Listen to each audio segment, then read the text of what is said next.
The Remarkable People Podcast. Check it out.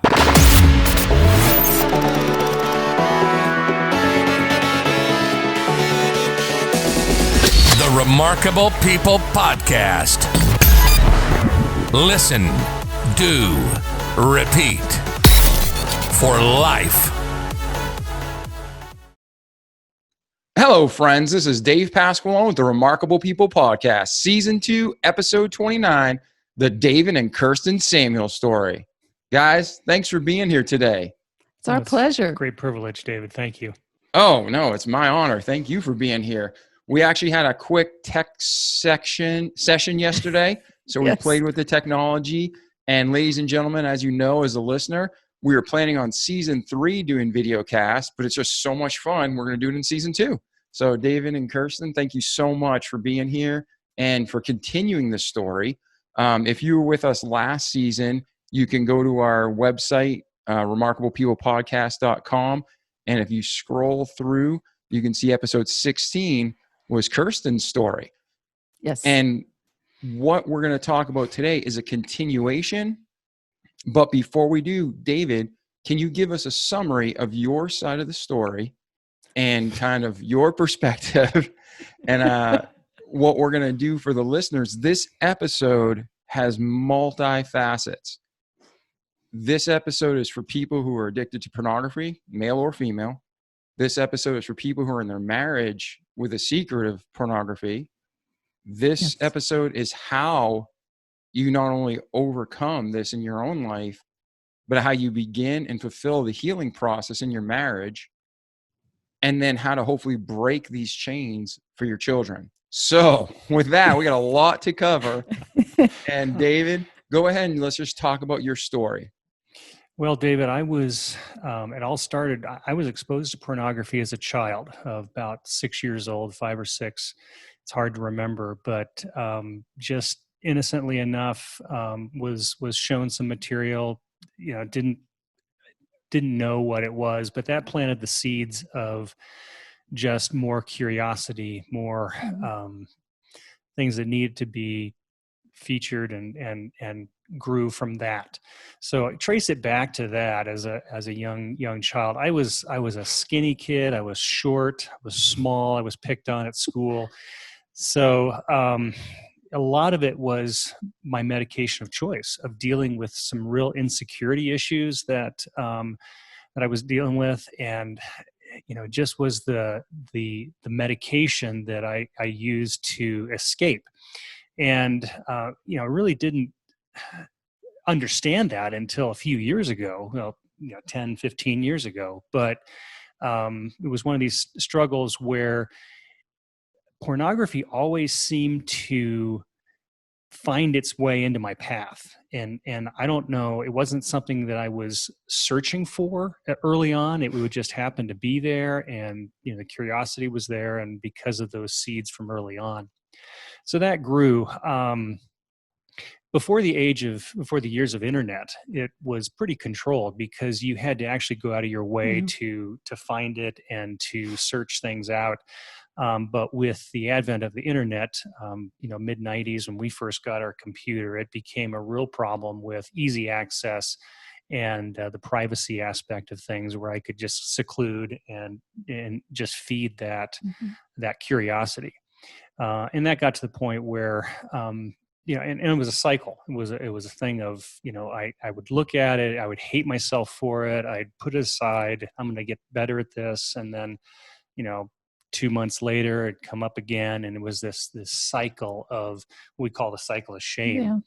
Yeah. And that continued for a number of years until finally I was caught, and I had to deal with that publicly and openly. And, almost lost my job, but with some intervention of some friends, of counseling, of just acts of grace from the Lord, we were able to, get that taken care of and move beyond that.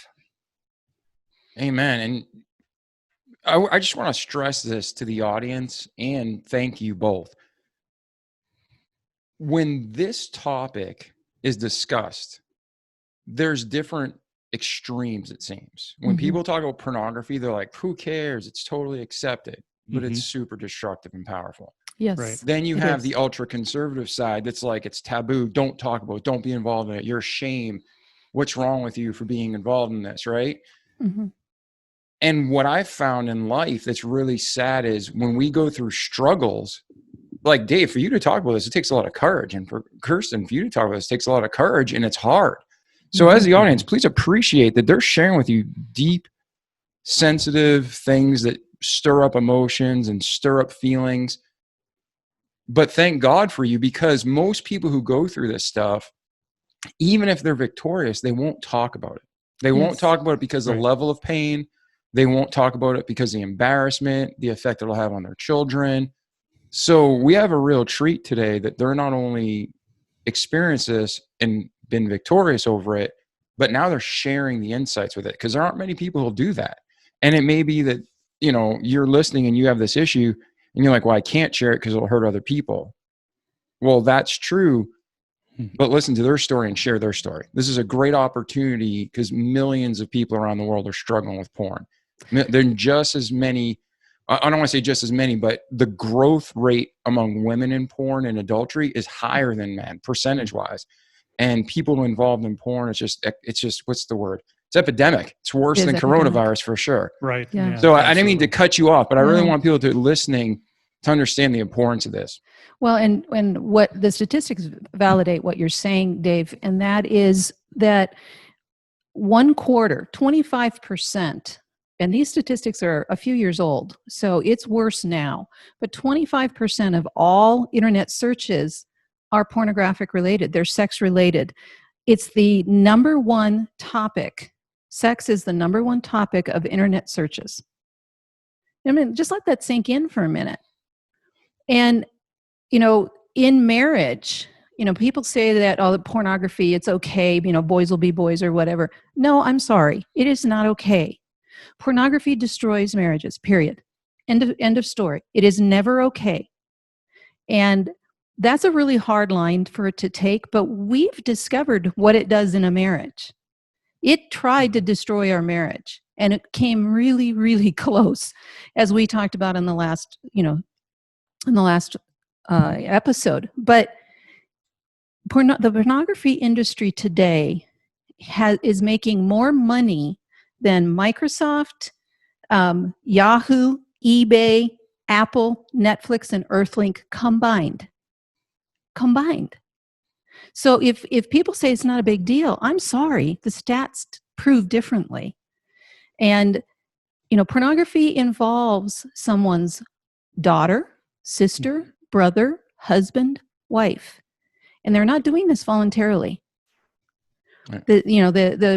I read an article just a few months ago on some research being done to rescue some, and this was rescue women that were caught from human trafficking into making pornographic movies. And one of the things that just stands out to me from that article, and it breaks my heart every time I think about it, is there was a woman, a young woman, who was from a very middle class to upper class family in the United States. So this is not outside of the United States. This was within the United States. She got caught into a trafficking circle, pornographic circle, and there was another woman that she befriended in there. Well, this woman decided she wasn't going to do this anymore. And they were all brought. She would go back to her regular life and then be brought back to this location.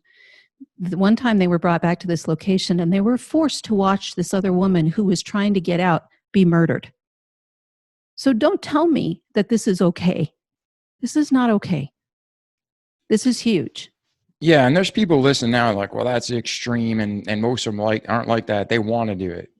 No, I mean, there's a mentality that's degenerative each generation. And yeah, people are accepting it more. People are being tricked by it more. But it's like drugs or like crack. It's like super bad, and it gets you addicted and it seems fun, but it takes years to show the detriment.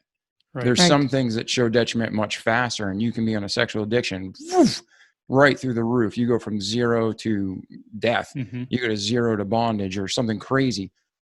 But I'd say for the average person, it's a progression. But Mhm. then once it gets to the point where it's out of control, they don't know what to do. So Right. if you're listening now, if you're beyond the point of control, so to speak, listen to David and Kirsten on how to get help. If you're reaching that point and you think it's a fun ride, listen up. If you're in shame and you know it's wrong, but you keep going back to medicate, Dave, I hit Right. that word. I think that's like, for me, that would be the nail on the head. When Mhm. I have addictions, it's to medicate pain.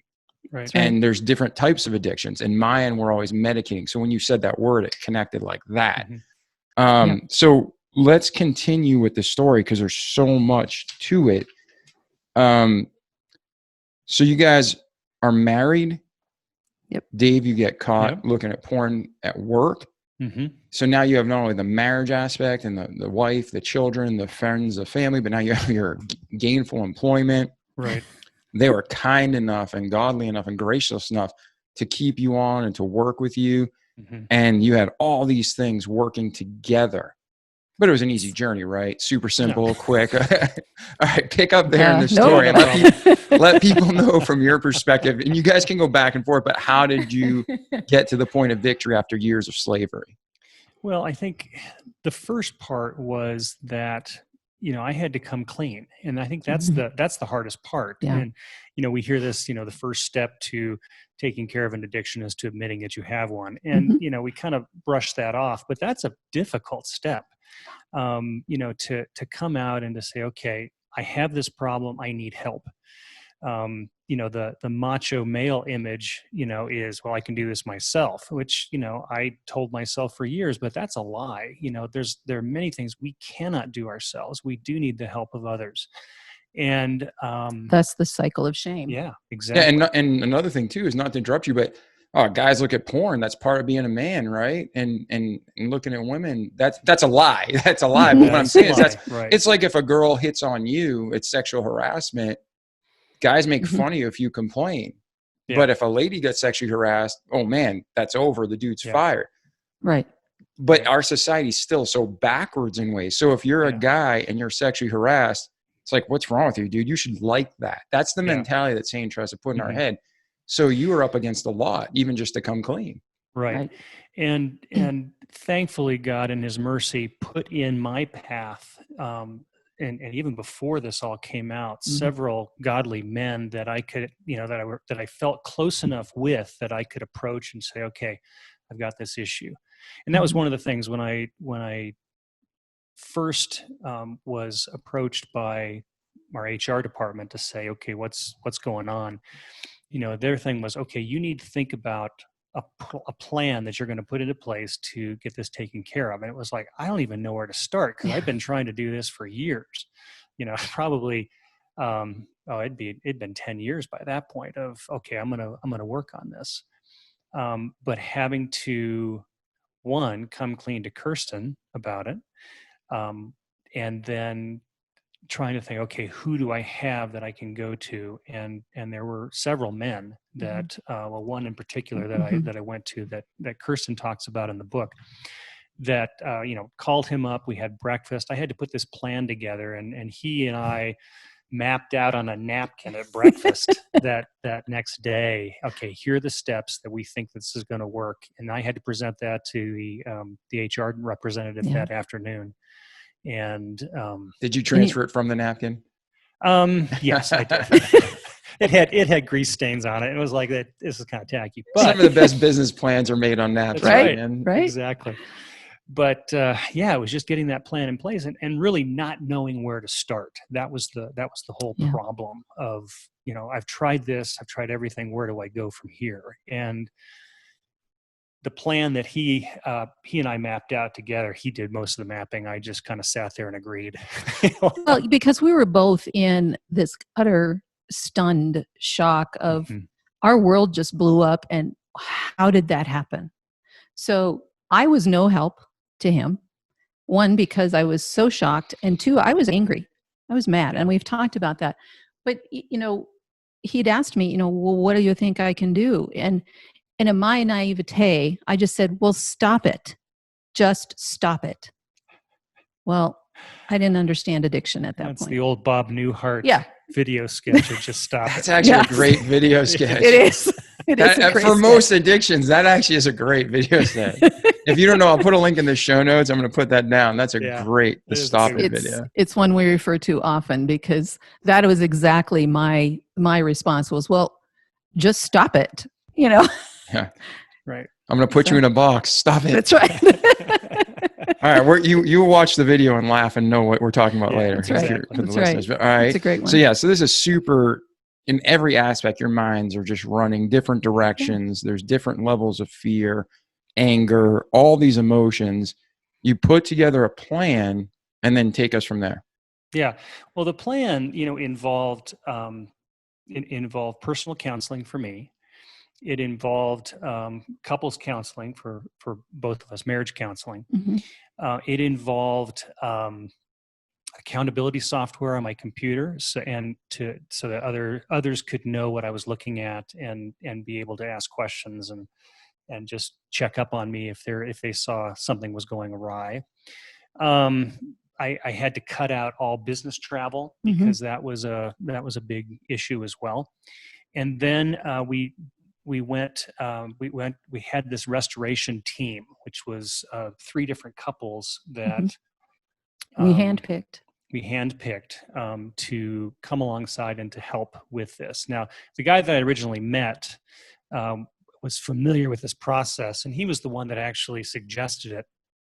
Sounded great to me. It was like, okay, this sounds like it might work with several couples. The hard thing, though, was finding 2 other couples that we both agreed on. Either I liked the guy and she didn't care for the woman, or vice versa. And the other thing was that because this was a spiritual restoration team, we had to know that they had a strong relationship with Jesus Christ, and that they were walking out their faith every day. So there were some couples that we thought about where one or the other of them, we just, from observing them, felt like maybe they wouldn't have enough courage to get in our face, because we needed people who were willing to look at us and say, no, that is not okay. Yeah. And to call us out on different things. And there was one individual that one couple that we knew that I was thinking about, and I made a suggestion about that. But then in thinking about it more, it was, they're spiritually alive, but he was dealing with the same issues. So he probably wouldn't have been as hard on me accountability wise, because he would say, well, I get that, so it's not that big of a deal. So I needed somebody that was going to people that were really going to hold my feet to the fire. Your feet. Yeah, my feet. Yeah.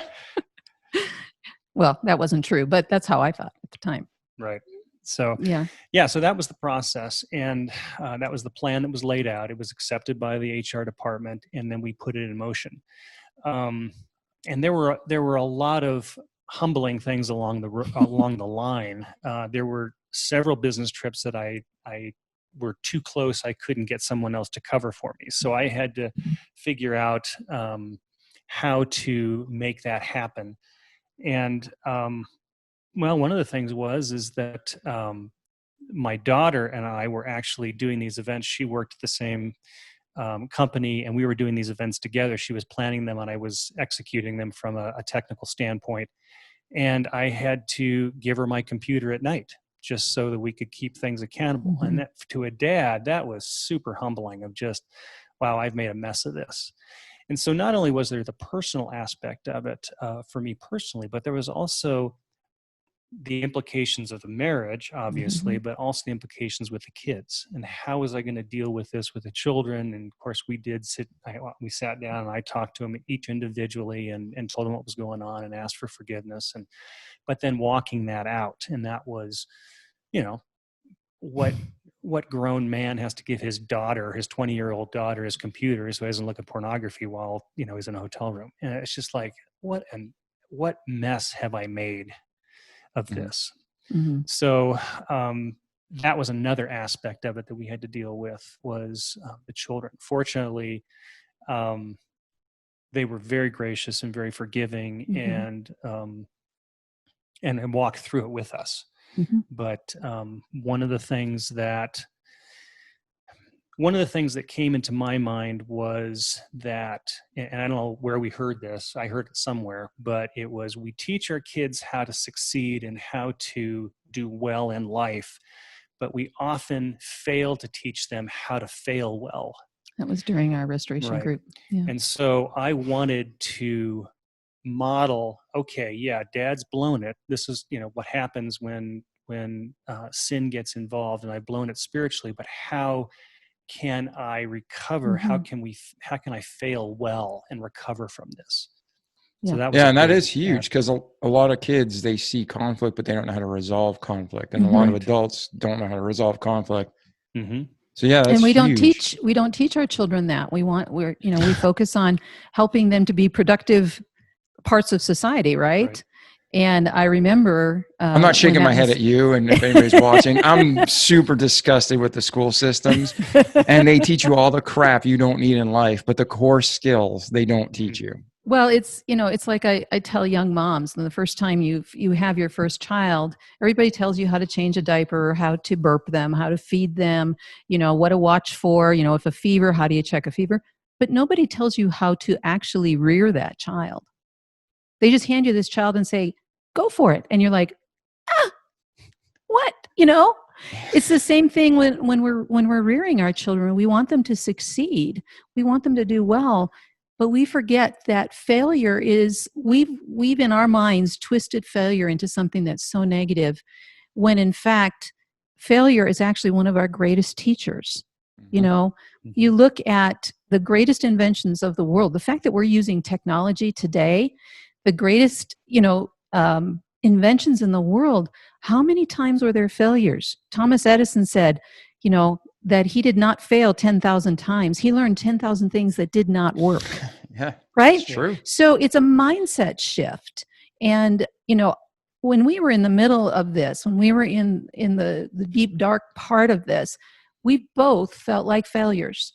We both were looking at this as, this is it. This is the end. This is the destruction. This is, we'll never be able to lift our heads again. And I believe that was a lie from Satan. I know it was.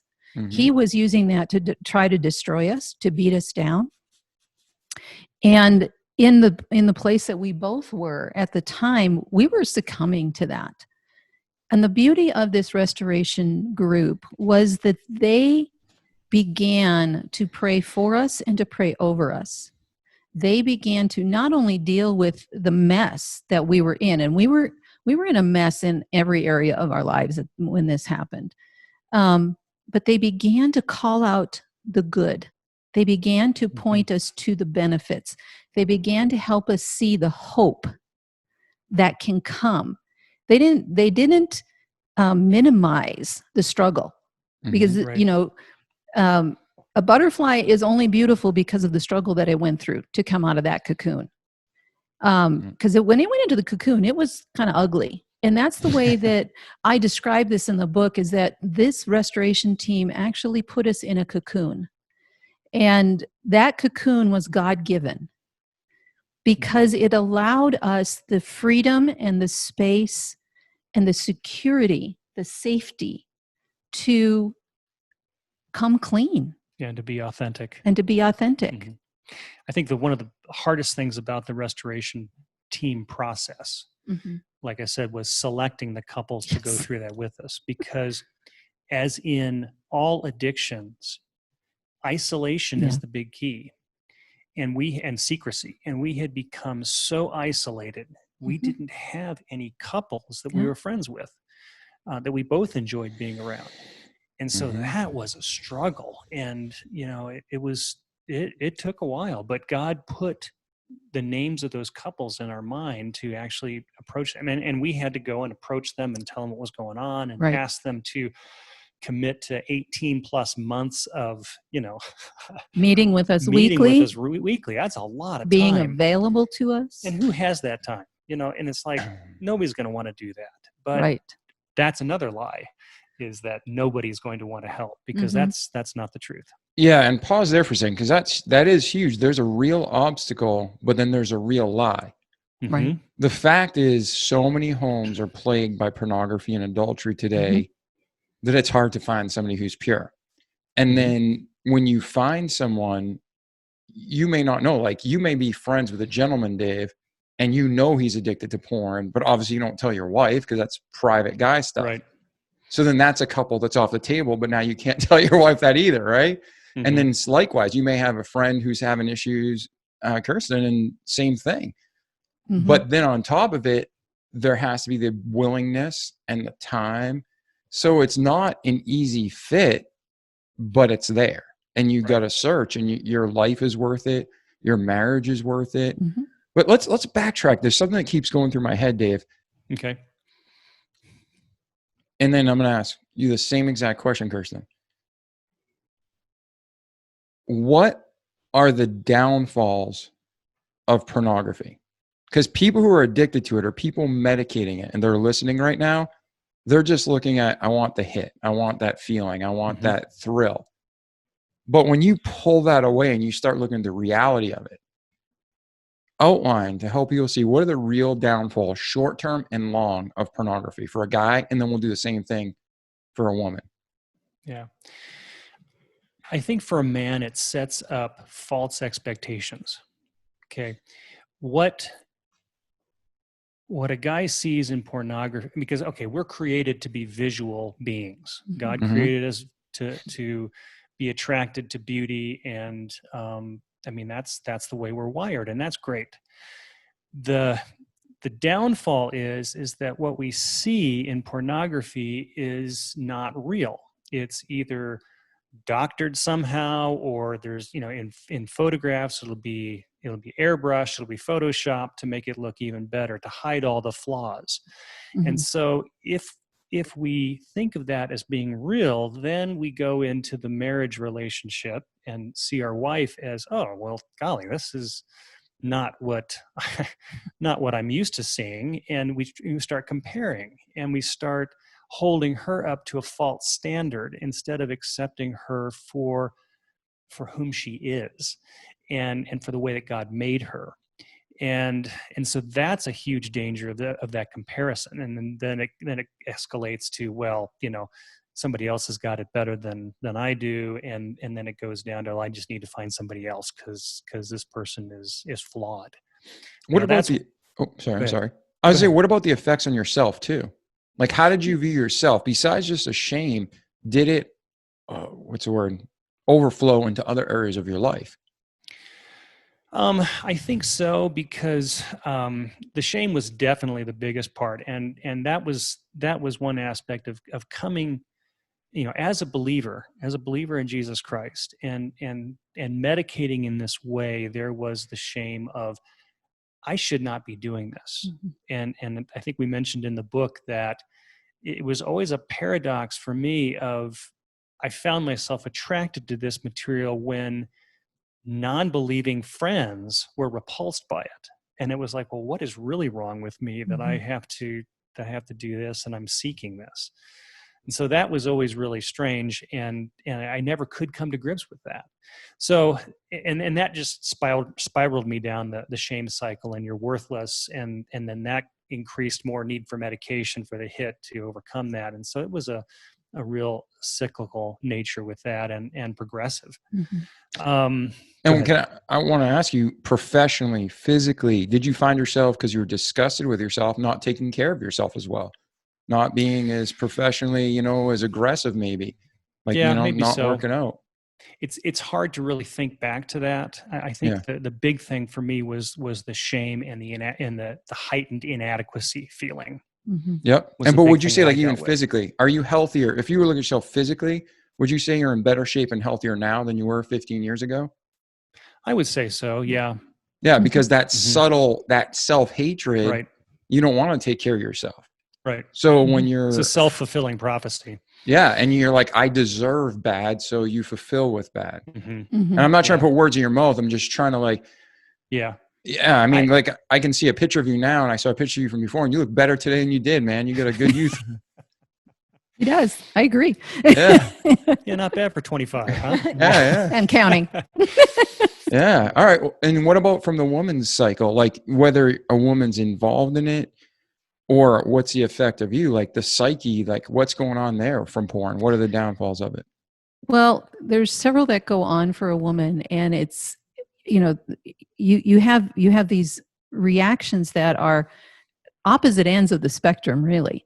One of them is complete disgust. You know, you're just disgusted by the fact that, you know, the one person that you've trusted your entire life with is choosing something that's fake over you. So then that puts you into this this cycle of, well, then what's wrong with me? You know, I guess I'm not good enough. I'm not sexy enough. My body isn't good enough, which, you know, yes, I can control that. No, I can't. Some stuff, you know, the whole taking care of yourself versus the not taking care of yourself. But, you know, God created me the way he created me. So I may not, you know, I'm not as tall. I'm not built tall and lithe. You know, I'm kind of short and a little bit on the stocky side. That's the way I'm built. That doesn't give me excuse that where I took it into an addiction to food, you know, that doesn't give me the right. And that addiction to food was covering up some internal pain for me, but it also made me feel worthless. And it, you know, the crazy thing about pornography is that people say, well, you know, maybe I should join my husband in the porn. Well, even if you do that, any marriage that has pornography in it in any way, shape, or form is 300% more likely to result in infidelity. 300% more. So I found myself struggling with, well, if he's doing that, then I could do this. You know, why not? He's already destroyed our marriage, so it doesn't matter what I do. Well, yes, it does matter what I do, because that was going to destroy me even further. And the crazy thing is that I didn't believe that I already knew about the addiction, but I did, because there were warning signs he gave off, and I kept blowing past them. And you know, I've written about some of those warning signs, and that's on my website. You know, people can go there and get it. It's a free ebook. But I'll put a link to that in the show notes and your book, yes. so they can It's pick them the up. 10 warning signs your gut already knows. You know, one of the things that God has created women with is this kind of a more of a sensitive nature, typically, and that's, you know, broad strokes. Mhm. This more sensitive nature where we tend to be a little bit more intuitive than most men. And that is because we're nurturing. That's the way we're created as women, to be nurturers. And I knew, as I looked back, I knew something was wrong. One of the things that as we look back on it, and we've talked about this, is we could see how the pornography was affecting us in our intimacy. Because he couldn't be honest about what was going on. He wasn't being honest with me. And because I was dealing with the depression and some other things, I wasn't being honest with Dave. And so these addictions, whatever they are, were destroying our marriage from the inside out, because we weren't being authentic. Mhm. We weren't being real. We were hiding.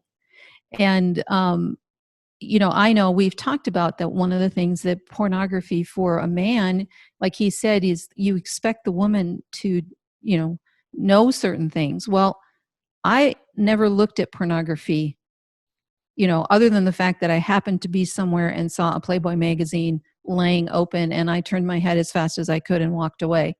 And that was my exposure.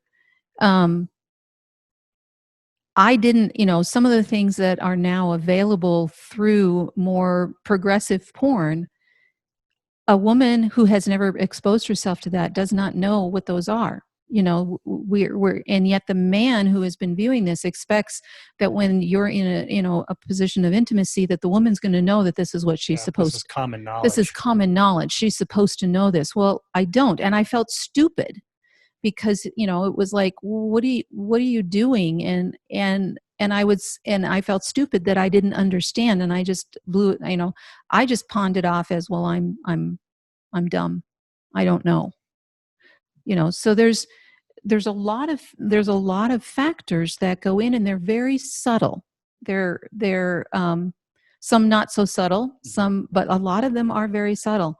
One of the things that we've had to really work at is developing that complete authenticity, that complete honesty with each other, even during sex. To say, what is good, what's not good, how does that make you feel, and why are you doing this, and talking about it, and where's that coming from? Is this coming from a place of wanting to cherish your spouse, or is it coming from pornography? And Gary Thomas has written a great book called Cherish, and I recommend any married couple read it, because it goes beyond the thought of love to the point of cherishing. And if you think about what you cherish in your life, whatever that is, how do you treat whatever that object is of being cherished? That changes your perspective when you start to look at your spouse. Like when I look at Dave and I think about, I want to cherish him. So that's going to change how I think, how I behave, the things that I will do for him. And it's not a matter of, well, he expects it. No, I'm trying to find ways that he does not expect me to do something to show him how much I cherish him. Pornography is not cherishing. It is taking. It is selfish at its root. Very selfish. Yeah. And as I read that book, Cherish, I thought, oh, wow, I'm not even doing this. And yet that's what I deeply desire, because God has created us to be in such an intimate relationship with himself that we know what it feels like to be cherished by God. Because we're all cherished by God. I mean, Jesus came and died on the cross to shed his sin, to save us from sins, so we could be back in that relationship with God. Talk about being cherished. Yeah. So that's one of the ways that I really see pornography has tried to destroy us, was to make the relationship become very selfish instead of being very much one of, how do I serve the other? How do I show my love for them? Through cherishing them, through serving, and serving well. Well, let's do this. We're going to spend the rest of the episode dealing with the people who want healing. Okay. And if someone's still listening who's like, forget this, I like it. I like porn. Man, it's great. Guys and girls. Like, man, you can't even open up, what's that? Instagram. Okay. Yeah. Like I use social media for just marketing and for connecting with people, but I don't really like it. Now, our kids, not like all kids, they're like addicted to these social media platforms. Yep. As soon as you go in, I'm just going to use Instagram as an example. Boom. You just see naked guys. And when I say naked, basically naked. Like, yeah, they got their pants on or a bra on, but they're basically naked guys and girls. All they're doing is showing, ooh, this is attractive. Ooh, this is nice. And you're just desensitizing these kids and humans where it's no big deal, but inside they know it's a big deal. But worse, they like it. I never had as many unsubscribes as when we aired your episode. I'm sorry. No, it's not. It's good. I consider it good. I mean, like right now, like what I'm saying is people don't want to hear pornography's bad because it's saying I like it and I want to continue. But what they don't understand, it's like Pinocchio. They're in, what's that? Fantasy Island? Not Fantasy Island. Fantasy Island. Yeah, Fantasy Island. It's like, yeah, I like it. I like it. I like it. Well, you're all jackasses pretty soon. It's going to catch up. It always catches up. So as a final plea, we'll do Dave to the men and Kirsten to the women. Dave, what do you say to the guys who are like, I like it, I'm not quitting? It is having a destructive effect on your life, whether you realize it or not. And the farther you go, the farther down, the more destruction is happening. While you can reach out for help and find somebody that you can confide in and get some help, because that's the only way it's going to break the cycle of shame and just the cycle of the addiction. You've got to find somebody to reach out to and be mentored by them. I mean, where do you think, like, fast forward, when I fast forward a pornography addiction, I see a guy who, yeah, say he's going around, he's involved in porn, he's having sex with all these women. I see a guy who's going to be alone in 10 years and 20 years, and a guy who's going to be like, what's my life worth? What have I done? And probably has about 13 different diseases to go with it. Right. That's what I see. So if you're listening to this, yeah. Right. And if let's say, for me, it was, I never spent any money on it. It was all just very, very secretive, very secluded. I never actually acted out on that. So, if a guy is not acting out on it, it just alienates you farther and farther. And not only do you, if you're acting out, you do have the possibility of the diseases and things like that. If you're not, though, you can destroy your family. You will be alone. You can end up alone by losing your family, losing your kids, your wife, and there you are. You're just by There's yourself. financial impact to that, right? So there's destruction in different forms, but it's all destructive. Yeah, with porn, I always thought, and just so you guys know, I'm being totally transparent. Some people are addicted to drugs and addicted, medicate with drugs. Some with, alcohol is a drug, but it's classified socially different, but it's a drug. Everybody has different things, eating, whatever it is. Mine was 100% growing up, porn and women. So that's why I'm so passionate about this, because I know personally, just like you, man, it can take a hold. And I always was terrified by the verse, thy sin shall find you out. Right. When you're sitting here and you're doing it alone or you're listening, it's like, at some point, the Bible never lies. Right. You know in your heart and in your head, it's going to come back to haunt you. And when you're looking at porn, whether you're a teenager, 20s, 30s, 60s, I met a guy who's in his 60s addicted to porn. Ruined his life, leaves his, he's ending his life in a terrible place. You can still turn around, but it's not where you want to go. So I agree with you completely, Dave. Right. And I struggled with the term addiction. Am I addicted to this? And it's that classic thing, I can stop anytime I want. Okay.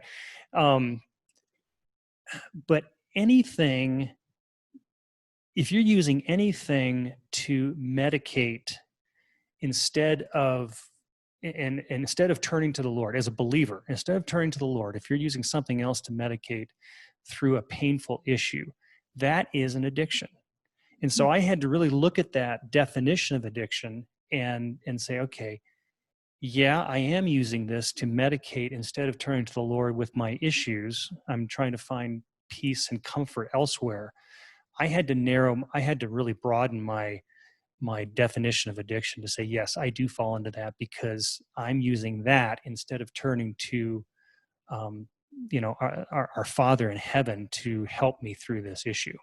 So that's something that can be a stumbling block too, of saying, well, I may like it, but I'm not addicted to it. Well, I think your definition is too narrow, and you need to broaden that, because and for the conversations there, you may need to pay more attention to something. It isn't you're addicted to the cigarette, but you're addicted to there's a void that you're causing you to drive to that cigarette or to that donut. Exactly. All right. Well, Kirsten, how about you? You're talking to the woman right now who's like, everybody's doing it. There's nothing wrong with it. I actually enjoy it. I do it with my boyfriend. What do you say to her? I say to her that your life can be so much more rich than it is right now. You are exchanging pennies for billions of dollars. You are accepting a cheap substitute for true intimacy. Imagine your life where you can live with another person, and there is nothing that you have to worry about that might come up between the two of you and surprise him, and he's going to go, "What?" and walk away. Imagine that. Imagine being in a relationship for the rest of your life where no matter what happens, you can turn to the other person and they look at you and they accept you completely. They know you. There's nothing that you can do where they're going to walk away. That's the benefit of not having the lie of pornography. That's the benefit of living authentically with the other person. That is not perfection. In fact, it is the farthest thing from perfection, but it's the most freeing because I'm not trying to remember, oh, did I say that or didn't I say that? Or does he know about that? I don't have to remember any of that. I don't have to remember, I don't have to keep track of my lies any longer. I can admit when I'm just really struggling today, and yeah, that box of cookies looks really good. Or I'm really tired and I'm very upset and I'm very angry, and right now I feel like you and I are, about 5 miles apart. The relationship feels broken. What's going on? And I'm not worried that he's going to tell me he's been sleeping with another woman, because we've worked through and we've come so far in understanding what it means to be completely transparent and authentic with the other person. That doesn't mean that we don't screw up every day. It doesn't mean that we don't fight. We do. We have hard conversations with each other, and sometimes they're not done as well as they could be, but I'm not worried about him leaving me for another woman. And that's the progression of pornography. And for a woman who's dabbling in pornography, you're going to become unsatisfied with your current partner, whether you're married, living together, or not. Pornography creates a discontent within your heart that can never be satisfied, because there's always this other guy. It's teaching you to look at the other human being as a piece of meat, not as a human being who has emotions, who has a heart, who has real feelings, who needs to be treasured and cared for, and yes, cherished. It breaks the thing that the woman wants the most, and that is relationship. Pornography drives a mile-wide wedge between you and the person you're deeply desiring that relationship with. You can never cross it as long as pornography is there, because pornography is not about relationship. It's all about getting my sexual needs met any way I can. And it's plastic and it's fake, and it is destructive as its nature. It is not the way God designed relationships to be. God designed relationships to be safe, secure, monogamous, and honoring. But pornography seeks anything but. It says the more partners you can have, the better. And I'm sorry, that is not what a woman desires. There's an old saying that women play at sex to get love and men play at love to get sex. Do you see the difference in the way the thinking? Yeah. Well, wanting to be loved means I want to be cherished. I want that deep relationship. And that's what's at the heart of every woman, is the fact that she needs relationship. Well, the fastest way to not achieve that desire is to be involved in pornography, to be watching it, to be partaking in it in any way, shape, or form, to be reading romance novels that are pornographic. Yeah, 100%. The woman reading porn or a man looking at it's the same thing. It's the same thing. It is not, you're not feeding what you need. And the freedom that comes from turning away from that and saying, I'm going to choose the other way. I'm going to choose to throw myself headlong. And that's what we had to decide, to throw ourselves headlong into saving this marriage. Well, we got a result we didn't anticipate. And that is that God gave us a brand new marriage. Mm-hmm. He didn't save our marriage. He completely made it new. We are not the people that we were when this blew up almost 15 years ago. We look at life differently. We see each other differently. We treasure each other differently. Mm-hmm. I know that I can run to him and I can be a blithering idiot and he's going to be okay. He's going to wrap his arms around me. He's going to hold on to me. I just did this a couple weeks ago. Okay. So I know this true to form, where I couldn't even make sense in what I was saying. And yet he knew that my heart was broken. And he didn't try to fix it. He couldn't fix it. There was no way to fix what was going on. But he knew that all I had to do was get this out to the point where I could begin to make sense of what was happening inside my heart.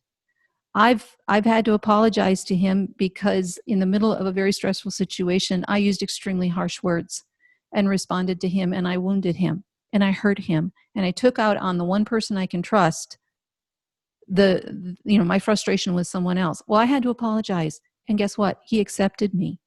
And I knew when I went to apologize to him that he would accept me. Didn't excuse my behavior, but there was safety there. Yep. There was safety and security. And as a woman, that means more to me than anything in the world. Is he a perfect man? Absolutely not. I don't want to be married to a perfect man. Thank you very much. Because I'm not perfect. And that would make me mad if he were perfect. So, no, I don't want to be married to a perfect man. And if you're a woman thinking that all you got to do is find that perfect man, I have really bad news for you. First of all, he doesn't exist. The only one that was ever perfect was Jesus Christ. And secondly, he's not going to find you because you're not perfect. So you got to get over that. You got to get over yourself. Sorry. No, that's okay. No, well said. So let's talk about this healing, and let's talk about what it looks like, because you've obviously been 15 years, you're thriving, you're speaking, you're writing, you're counseling, you're helping couples. The only other thing I want to say to the people actively involved in porn, it could be any one of us, but know it will escalate. Yes. Mm-hmm. Porn escalates, and slowly but surely it will escalate. Sometimes it's fast. And one of the top ways that I see, when I'm speaking with people about this issue, all the crossing of mental lines with homosexuality and with so many weird sexual fetishes, they get involved in normal porn and they're exposed, and it's crossed these other porn. And then they're searching for something heterosexual. Excuse me. I got allergies in this. That's why video is no good for me, right? Keep seeing me mute the mic and turn and cough. But what happens is people who are heterosexual are looking at stuff and then crossing wires in their brain because they're seeing homosexual. So all sin is sin, but there is a gross difference between sexual sin and other forms of sin. That's in the Bible. All sin will bring you to hell. We all deserve hell, but God's gracious and he saves us. So everything we're talking about today can be forgiven and healed, but there's going to be consequence and scars. There are. So we're trying to keep you from getting these scars because we've all experienced it the hard way. So please listen and take the easy road. Oh, listen to Dave and Kirsten, please listen to God. It's not easy, but yes, it is the alternate road that will eventually lead to life and healing. Yes. Yeah. Well, one of the things that occurred to me, just a few weeks ago, as I was thinking about this and processing, and with the quarantines that we're all under and everything, if you are in a marriage that is hurting, this is escalating. This is if there's pornography in your marriage, this is escalating in this quarantine. And divorce levels are about to go through the roof. They are. And first of all, divorce is more expensive than getting help. All right. You may not think so. You may think that I'm just going to walk away and, I'll be fine. I'll find somebody else. That may be true. You will find somebody else. And I'm saying this to people where there is not abuse going on. I want to be very clear about this. This is not where there is physical, emotional, or sexual abuse going on. All right. Or even spiritual abuse. If you are in an abusive situation, you need to get out. You need to be safe, first of all. And if there's children involved, you need to get your children safe. But I'm talking about couples like us who there was not abuse going on. There was, there was a mess. It was not good, but it wasn't abusive. All right. So I want to make that big distinction. But one of the things that I've been processing, and I think that God gave me as I was processing through some of this, is the word that we are all seeking stability, right? If you ask people what they want, they just want their life to settle down. They want, they want to have a normal paycheck. They want life to be good. That's stability, right?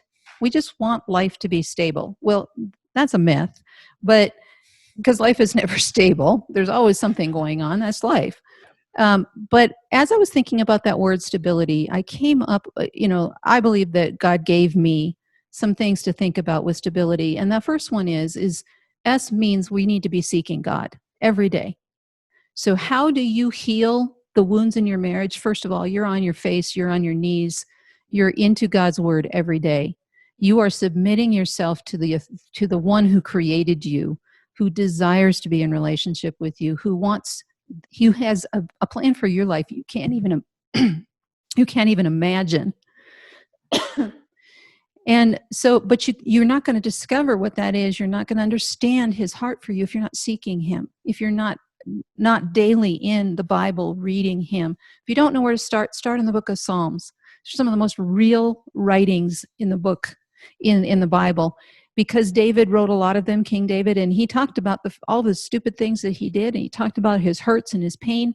He talked about his anger. It's all there. Or start in the Gospel of John. If you want to see the heart of Jesus, read the Gospel of John. The second thing is before truth. you go on, I agree with you. I never understood Psalms until I was in the lowest point of my life. Yep. That's right. I mean, you can understand bits and pieces, but I didn't get it. That legitimately, I didn't get it. Yep. And then when I was at a low, I was like, oh, and plus it's poetic. Right. I'm not a poetry guy. I'm like engineering brain. So I'm with you. So if you're listening and you're like, I never understood that, when you're in a low, you'll understand it. But right. John, God's love, what a beautiful book. That is, I agree with you completely. Yes. The second thing is truth.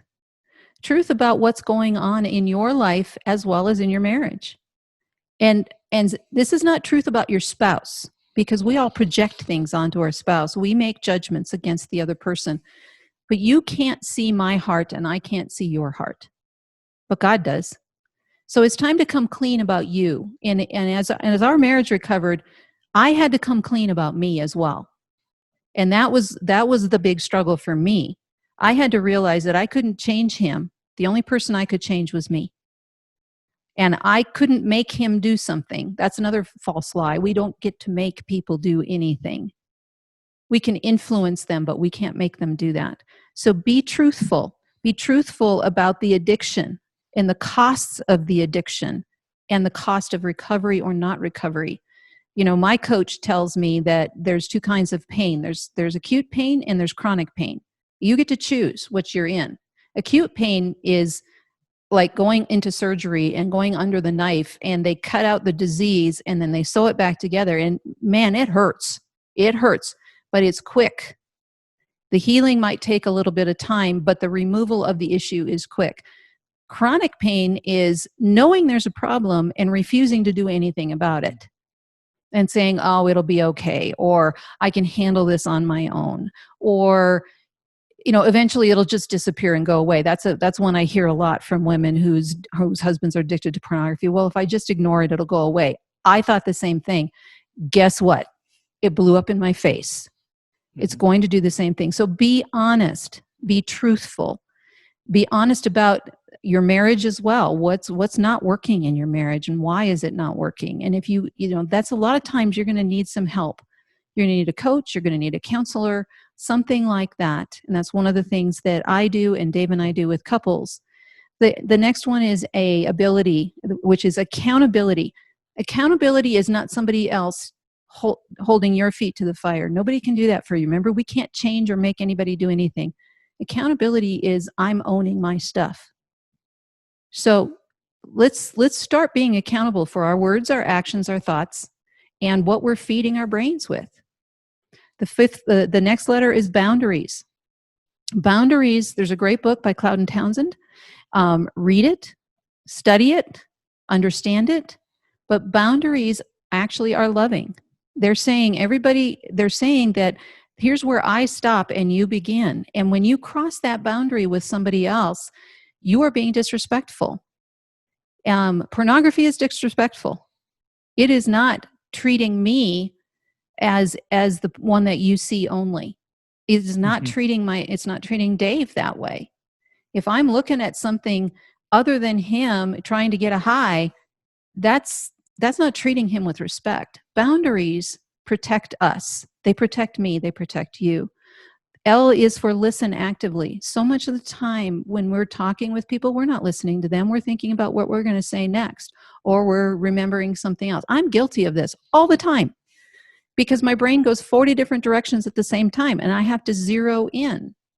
And so when we're talking about something, I have to look him in the eyes. You remember with your children, if you've had children, you always we used to tell our kids, look me in the eyes, because then I know I had at least a shot of having their attention.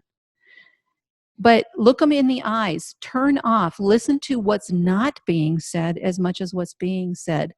Active listening is really a gift that we give to the other person. And then the last one is emotional intelligence.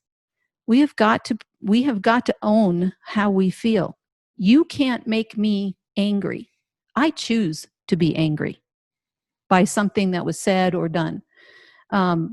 Dave can't make me feel worthless. His actions can set me up for that, but I'm choosing to feel worthless in that situation. So own your emotions. Be intelligent with them. It's really easy to spot someone who is not emotionally intelligent. And when you see a 40 or 50-year-old behaving like a 3-year-old, you recognize it. Mm-hmm. Well, I don't want to be that person. I don't want to be there. And one of the things that was part of our recovery was learning that emotional intelligence. Because of the addictions that we both had, we had to discover how to relate to each other in ways that were honoring and respectful, as well as acknowledging the emotions. Your emotions are real. So to tell someone, well, don't, just stop it, is not being emotionally intelligent, because emotions are the relief valve for all of us. If you're angry, okay, I get it. You're angry. You have a right to be angry, but you do not have a right to destroy anything in the process of that anger. Yeah, and what you do with that, and sin not. Right. What you do with that anger is more important than the anger. But you also, I can feel hurt, and I can acknowledge the fact, again, going back to being accountable for me, I can acknowledge the fact that when you said that, I feel hurt, I feel pain, I feel wounded, I feel like you are belittling me, instead of saying you did this, changing that language up. So that's one of the things that God has been teaching me about this whole stability thing, is to seek God, be truthful, own my own accountability, set healthy boundaries, listen actively, and practice emotional intelligence. That's going to bring stability into my life, or nobody else can do that, because I'm responsible for my own stability. And that is based on my relationship with God. That's why it starts with seeking God. That's a great acronym. Thank you for sharing that. That's really good. Well, Dave, been the addict, been there. You're living victoriously every day. What's your daily checklist for victory? Because it is daily, right? And not like you're struggling daily, but you have to be aware daily. Right. It's a moment, it's moment by moment. Mm-hmm. My day, I have to start each day in the Word. I have to start each day with reading the scriptures in prayer, and just getting the right perspective on the day. And, and I understand the triggers. I know that, being hurt and angry and tired and lonely and bored, those are 5 big triggers for me that I need to, if I'm feeling that, I've got to say, okay, what's going on, or be very careful. But it's also just, so that's how I start the day. But then it's just each moment saying, okay, what am I feeling? Why am I feeling this way? What's going on?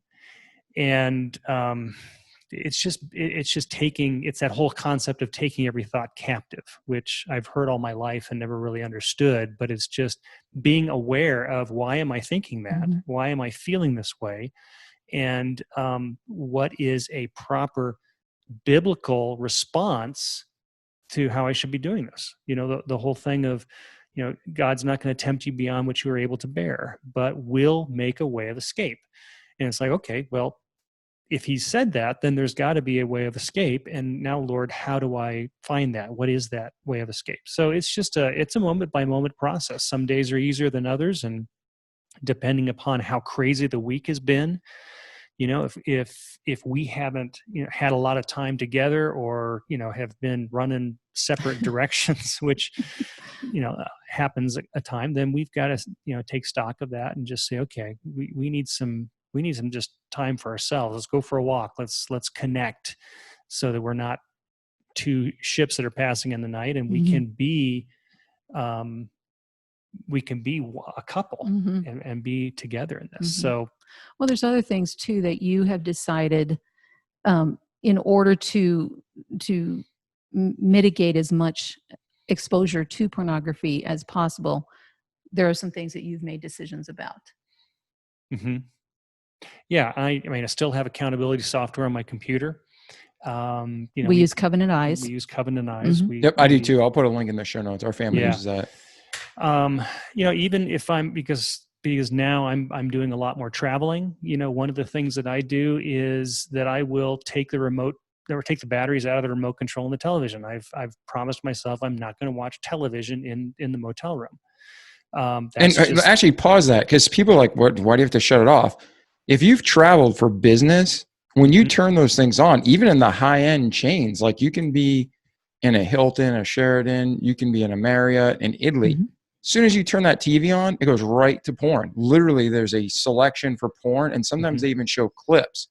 So if you're sitting there just to look for pay-per-view, I want to watch the new Rocky movie, you might literally be exposed to that. And, if someone has an addiction with alcohol, you don't want to put them in a bar, but yet every hotel in the world almost, they put porn right there because they make $30-$40 a shot at it. Sure. And so I take the batteries out of the remote. Now I did run into one hotel that actually had the battery compartment screwed down, so you couldn't actually do that. So that was kind of disappointing. So I just had to put it in a drawer and put it out of sight, and then say, no, I'm not going to do this. Take a book along and I'll read. But on a business trip, your brain is fried by the time you get done in the evenings, and it's like, okay, I need to relax. Well, then I've got to find some other way to do that, either reading, or I'll call Kirsten, we'll get on a video call and we'll do that. So, those are just some little things that I've done. And if I was saying, if you're struggling, if you're at a low, you absolutely call her up, and she's your accountability partner, right? No, that was sarcasm. I'm sorry. I am accountable. Yes, you're accountable to her, but would you go to her with the failures? Because I want people listening to understand you can just be continuously damaging the relationship by saying I failed again. Explain that dynamic of the relationship. Yeah, I was told not to, when I set up the accountability software on the computer, I was told not to have Kirsten as one of the accountability partners, because of that very thing of, seeing all the failures would discourage her from any progress that was being made. So she is not an accountability partner. However, I am accountable to her. Absolutely. I just meant that struggle, like, hey, I'm thinking about other women. You don't go to your wife with that. No, I don't think that's very helpful. But I do have guys that I call and just say, okay, hey, pray for me.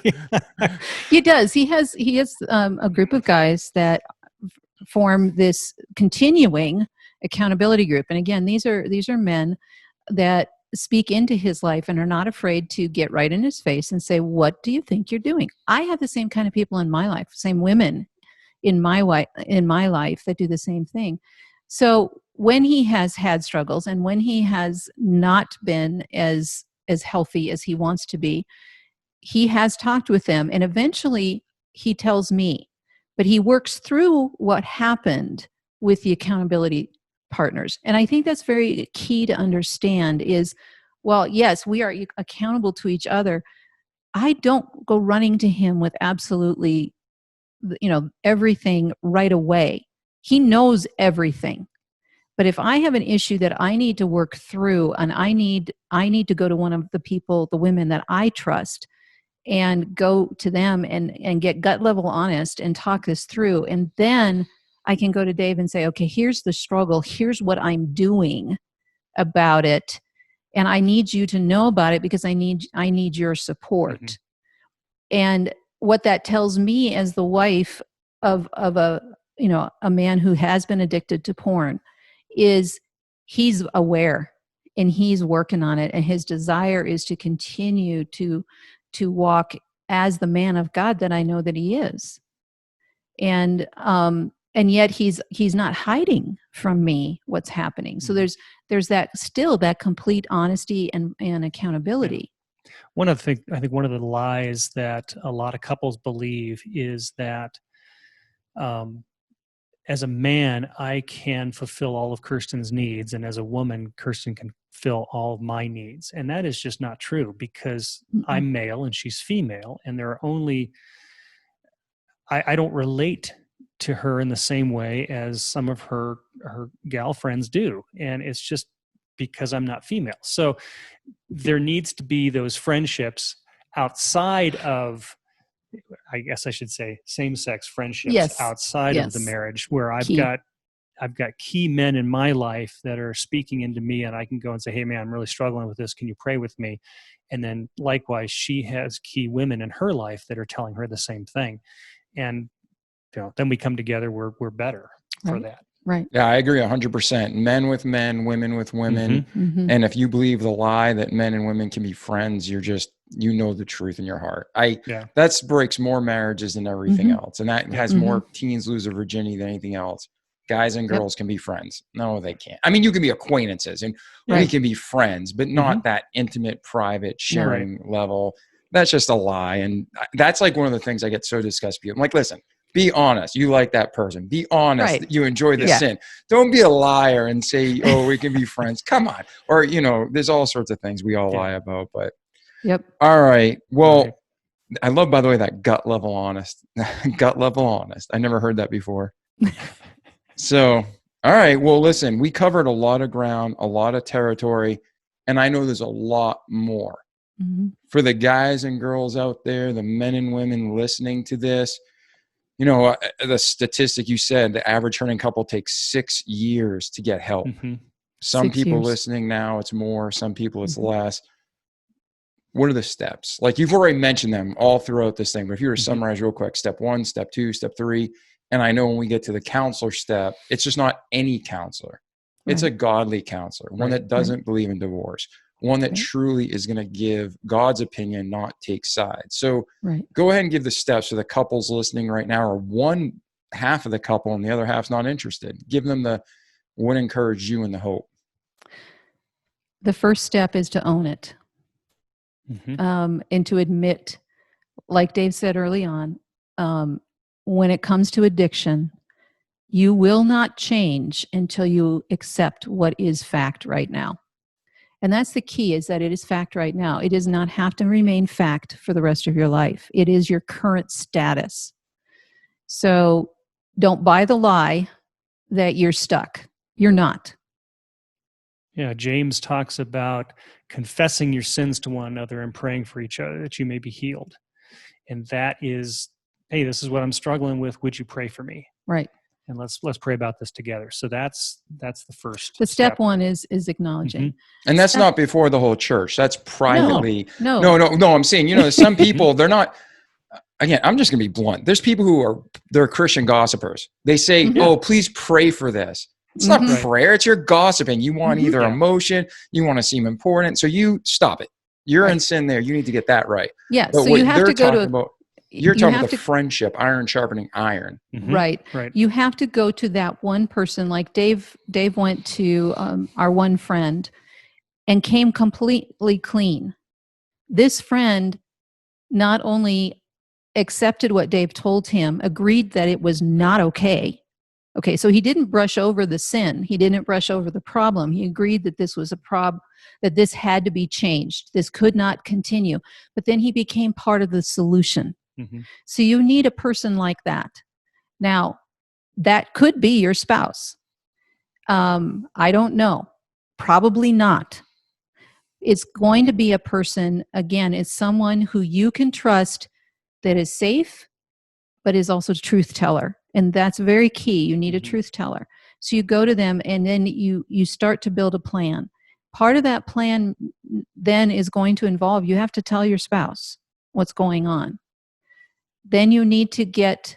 And if there's children involved, they're adult children. Right. You need to tell them. I mean, if they're kids, I wouldn't probably do that. But Not yet. Our children, to the point where they were adults, they were married, and I needed to come clean and ask for their support, because they were also a part of accountability. Yeah. Program. So then you need outside help.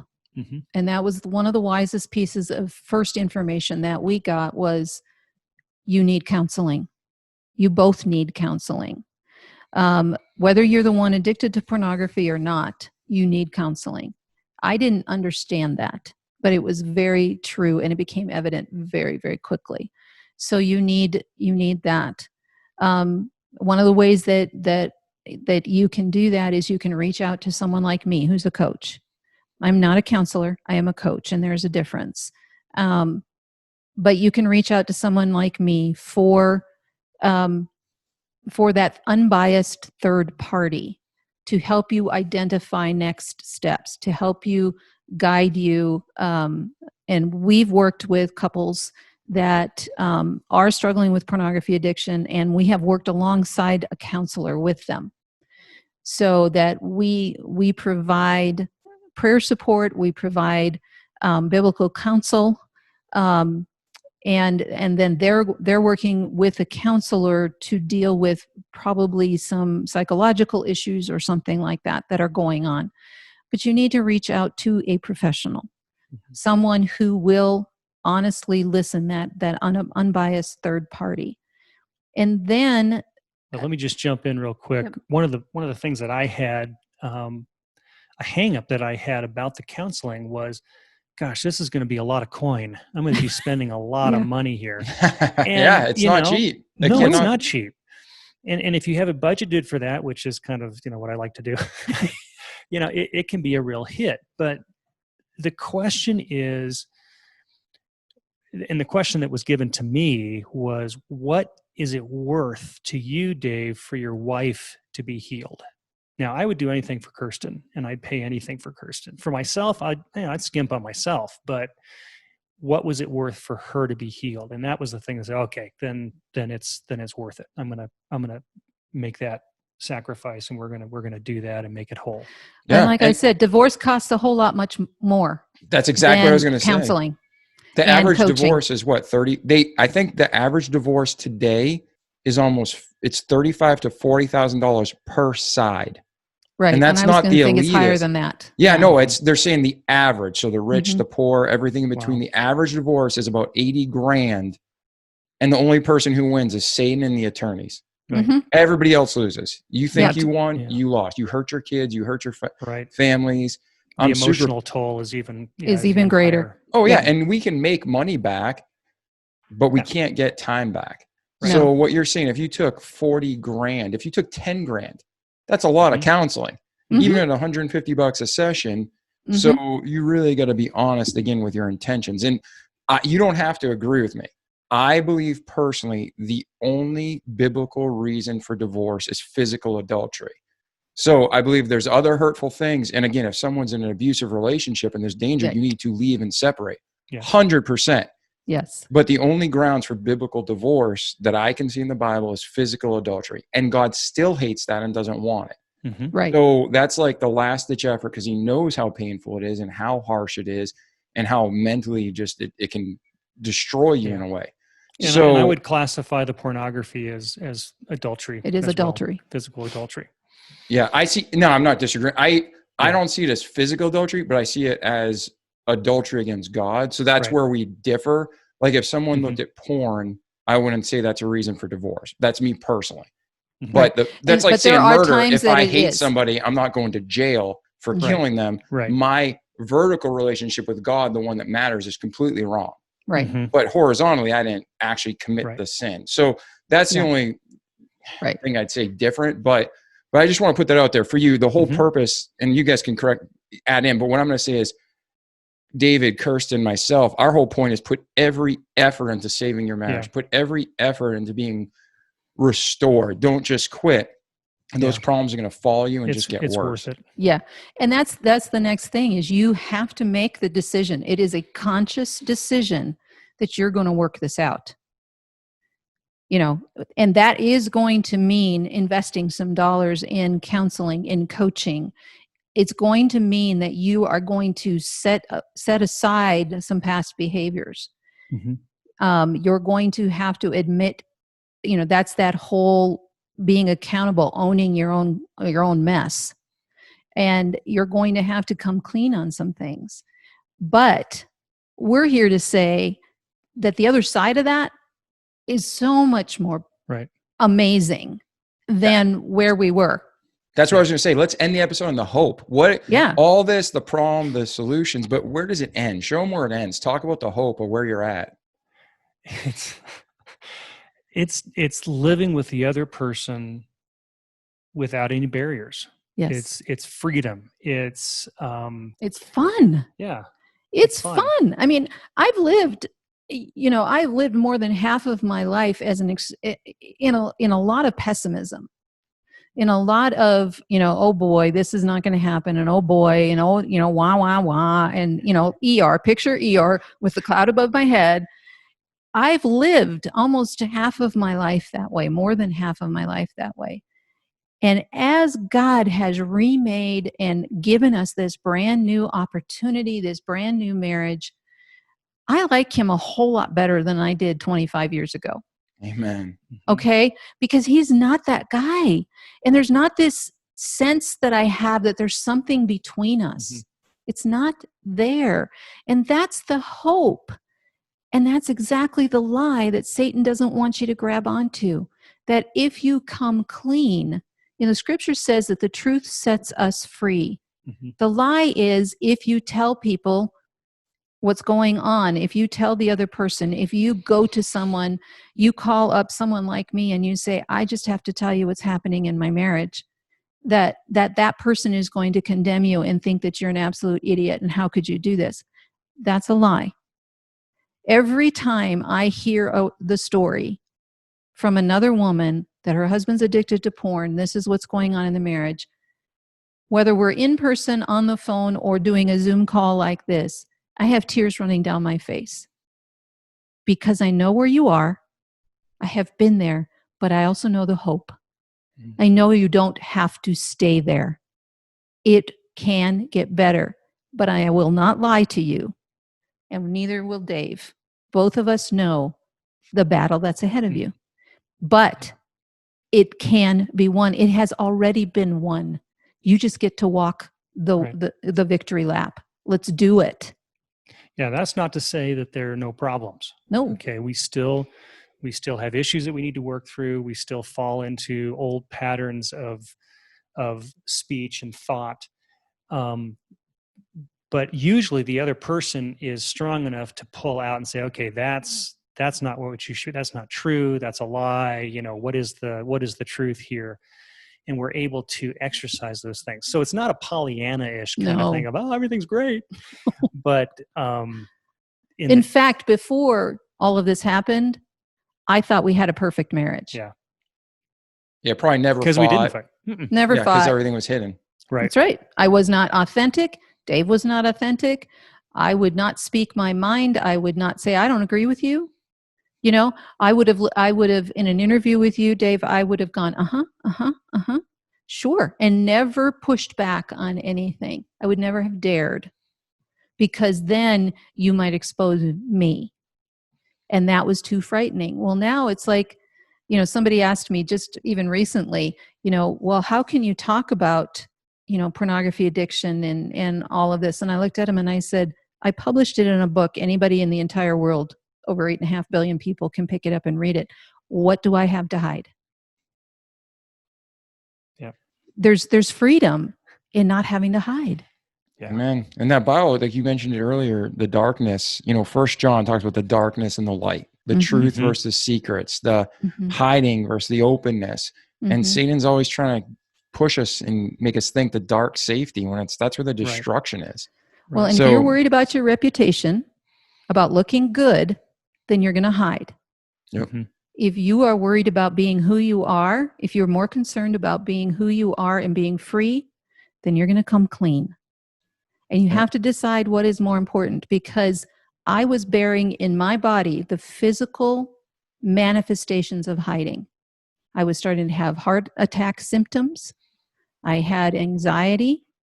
I would get anxiety attacks. I had pain in every joint in my body. I was retaining fluids, and I was gaining weight rapidly. And you can go on and on and on and on. And it wasn't until I came clean and I started to admit the problems that my body began to start to heal. Yeah, so it's not just emotional and mental. You know, it's still a struggle. It's still a struggle, because I had to admit that I was addicted to food as well. But I was also addicted to being known in a certain way, to having a good reputation. And now, oh well. We are who we are. We are I am who I am. And I know who I am because I have accepted Jesus' free gift of salvation.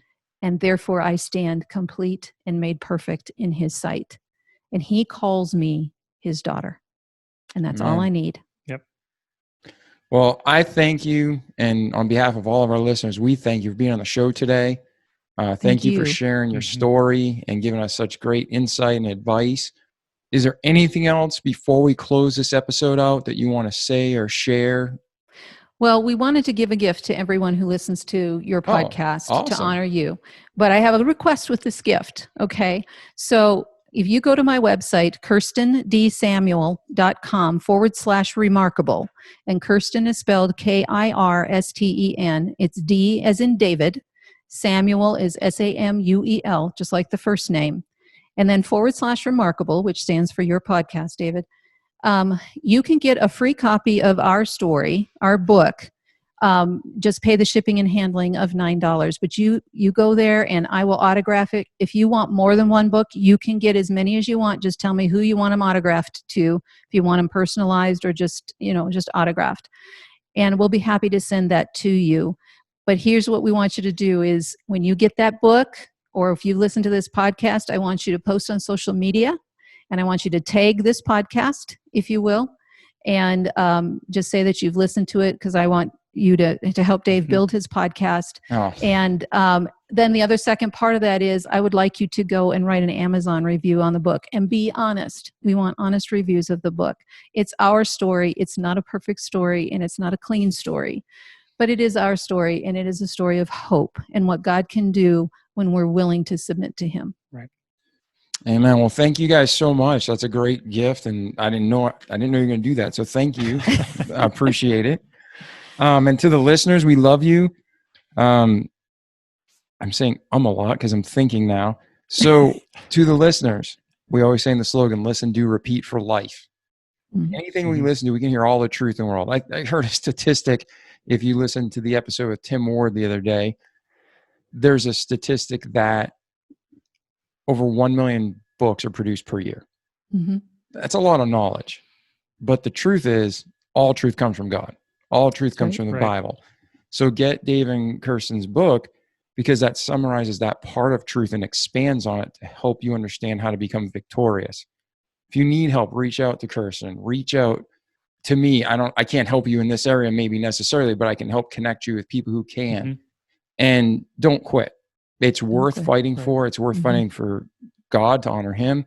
It's worth fighting for yourself so you can sleep at night with peace.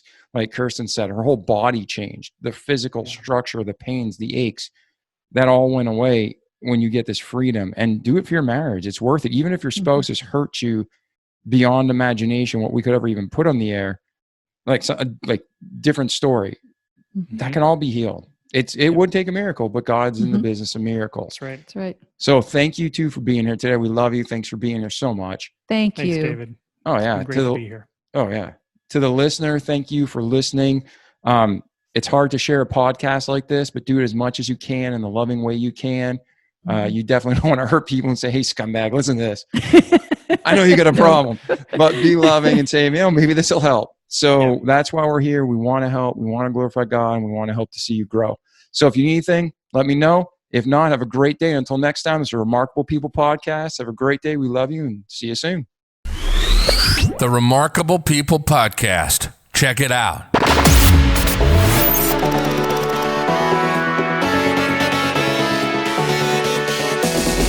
The Remarkable People Podcast.